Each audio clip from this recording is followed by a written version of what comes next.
I don't know if you've been noticing, but American cities, now a lot of people fled American cities during the pandemic because they're like, why are we paying so much? Why are we dealing with all of this crime? Why are we dealing with these crazy draconian lockdown policies? Let's go out into the countryside. So let's buy up land out 2 hours from these city centers. Now Starbucks is beginning to move in the same direction. Right. So the coffee chain has announced that it will close 16 stores in American cities. And these are stores that are not unprofitable. In fact, these are profitable stores, but they're saying that keeping these stores open is providing a risk for employees' personal safety. They also are flooded with issues of what they say racism, growing mental health crisis, rising drug use, and more. Leaked video of Howard Schultz explains this. Let's play the first one and we'll hear what he has to say.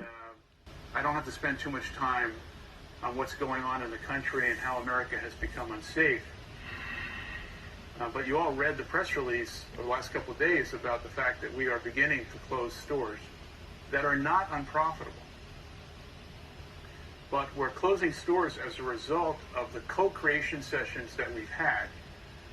Almost 60 now, 25 in the SSC and the rest in the field. And we had one yesterday in San Antonio. But in all of those sessions,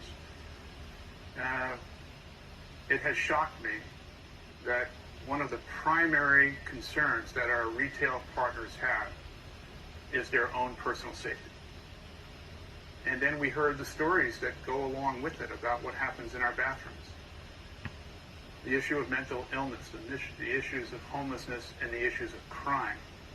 And Starbucks is a window into America. We have stores in every community, and we are facing things in which the stores were not built for. And so we're listening to our people and closing stores, and this is just the beginning. There are going to be many more. This was a leaked video from an employee on site where he is explaining why it is that they're having to close stores in certain markets. And he's saying, I don't want to be political, but look, these are stores where there are rampant issues with the public that make it unsafe for our employees. He says, what goes on in our bathrooms? I shudder to think, right? I mean, have you ever walked into an inner city Starbucks bathroom? I mean, it's like people use it as a public shower. Yeah. It's disgusting. It's pretty awful. And I mean, I hate to be one of those like back in my day type thing, but I've been a mother now for 12 years. And when my son was born, I nursed in every Starbucks in New York City because I would walk around and the baby would start to get, fussy. And I would think, oh, Starbucks is a safe place to go in and like put my nursing cover in and get a drink and sit and nurse my son. I would never do that now in most major cities. Now, what are the major cities that are closing? It reads like a list of America's most divisive and poverty-ridden cities. What do these cities have in common? I'll read them to you, and you sort of will play this game. Seattle, Los Angeles, Philadelphia, Washington, D.C., Portland, Oregon. So what's the common denominator here?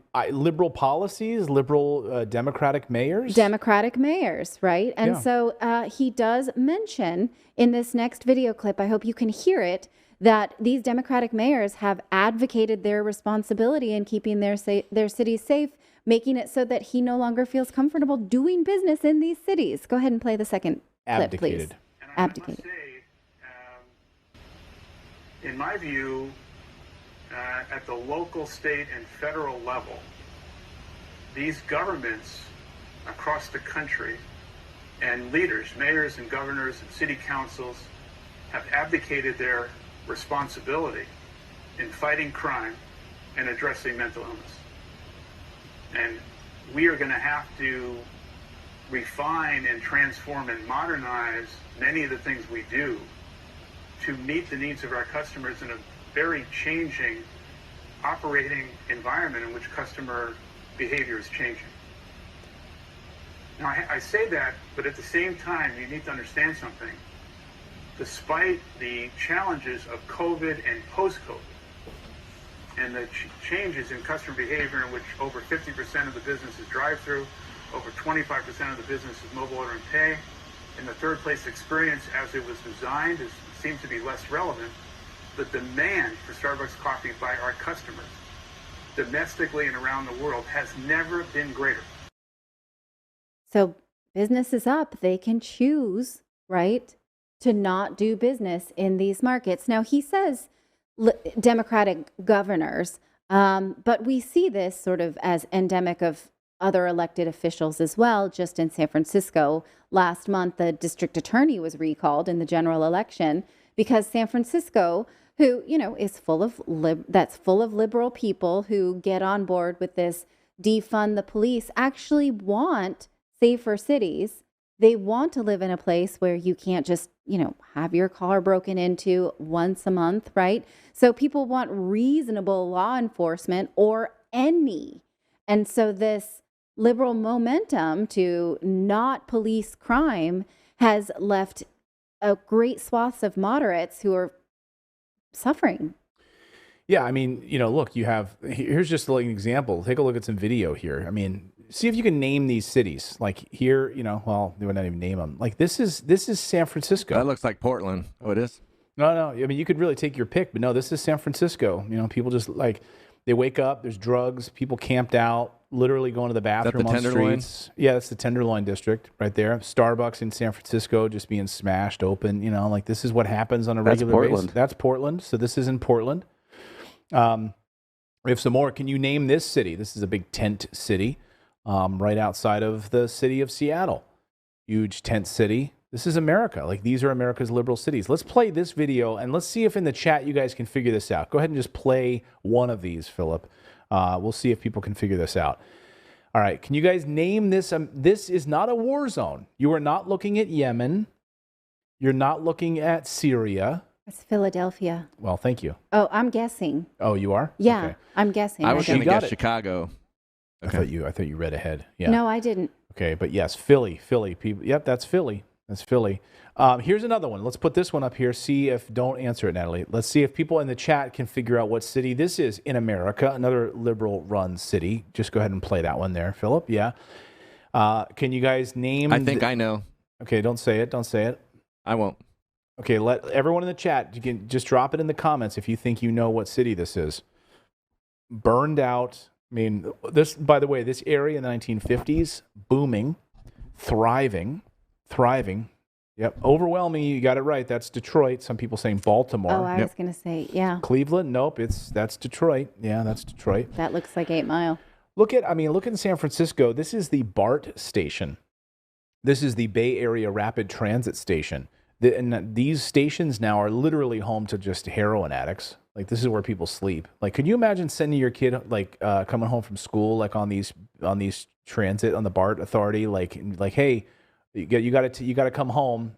You got to get on the train. You got to get on the train to come home. You got to walk through this every day. This is America right now. These are these liberal run cities. So you want to defund the police. You want to allow people to just go to the bathroom on the front lawn. The front steps. They actually have the guys out there. They come out now with these soap sprayers where they're just hosing down the street every morning. Not every morning. The poop patrol. They come out there and spray them down from the drugs and that. I mean, this is, again, when I was in San Francisco, and I remember coming out of the hotel to go and cover an Apple event years ago. And I remember literally a homeless woman sitting right there and she had a pet rat on her shoulder. Oh, yes. She's famous. Literally, pet rat on her shoulder. Or you would go into the coffee shop next door on their way to the event, and it was literally filled with homeless people. I mean, this is a city that can't take care of its people. Yeah. Doesn't have housing for people. Everything is way too expensive. You take so much in taxes and you can't take care of your people. Yeah, when I was in San Francisco, I was going to go for a walk, and I'm one of those people that I like to be barefoot a lot. I like being barefoot. Oh, no, and I was going to go walking outside. Well, this was out in the Presidio, so it was out in the woods. Okay. And Jennifer's like, just be careful of needles. And I was thinking pine needles. I'm like, I step on pine needles all the time. She's like, no, there's different kinds of needles that people just throw on the ground in the woods on the trails. Yeah. I'm like, oh. So it sounds like 1980s America, right? Billy Joel, we didn't Fletch. start the fire. Hypodermics on the shore. I can't take it anymore. Really, we heard about hypodermic needles washing up on the beaches in the 1980s, right? This is. Mm-hmm. No We're back to the post-Giuliani New York City or worse. And it does feel you just think about how disconnected Well, and you want to be empathetic. I see interviews of people like they want to be empathetic of people that are homeless because it's a bad situation. But when you have homeless people living across from you and you have kids and they're leaving needles out, they're doing drugs, they're having sex like right on the street. It's like at some point it's like you just can't let your kids see that stuff, and you don't want them picking up needles or whatever. So something has to be done about it. But yet we're sending $5 billion to Ukraine when we could put that money towards something like that. Right. Yeah. There's extreme unconsciousness here and just so much pain, right? You're witness to other people's inability to live in this culture that is disconnected on its own, right? Well, then you want to get these mayors and these people that live in these cities then to lecture other people on how they should live, right? Right. They're going to lecture Texas on how Texas should live.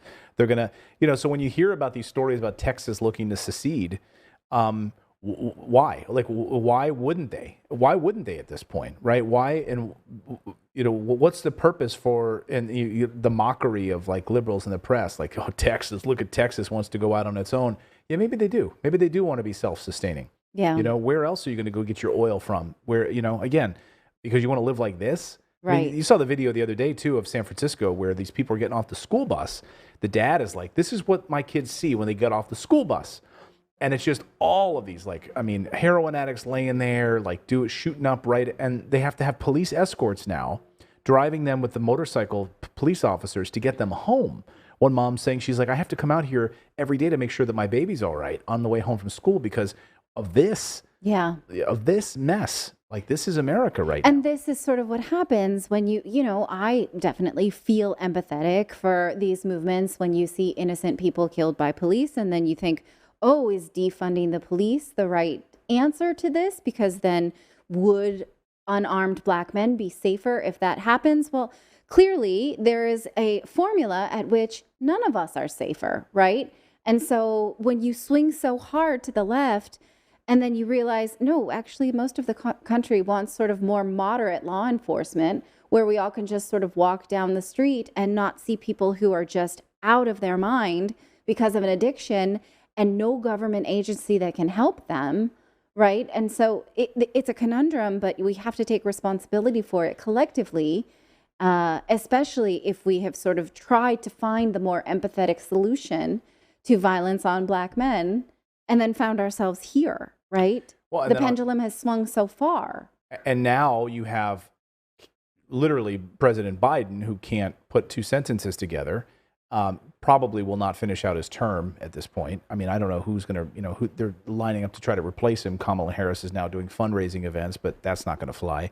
So now, can you imagine the debate conversations between Biden and Trump this round? Two incoherent people. Well, now all the talk is now about Gavin Newsom, California Governor Gavin Newsom. So he flew to Washington while President Biden was in Saudi Arabia. It's like, hey, come check out the curtains here in the White House while he's away, because we want to have some discussions with you in Washington while he's away in Saudi Arabia.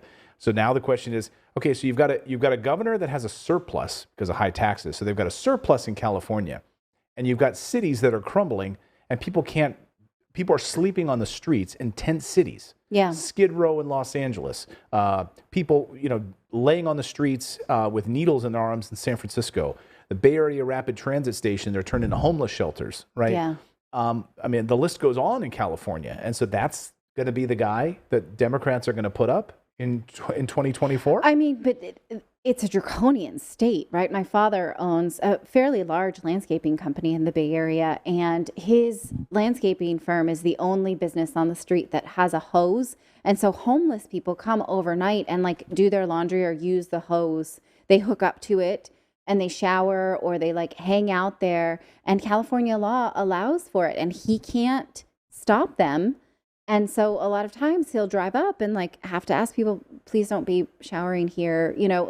The laws are protective of that.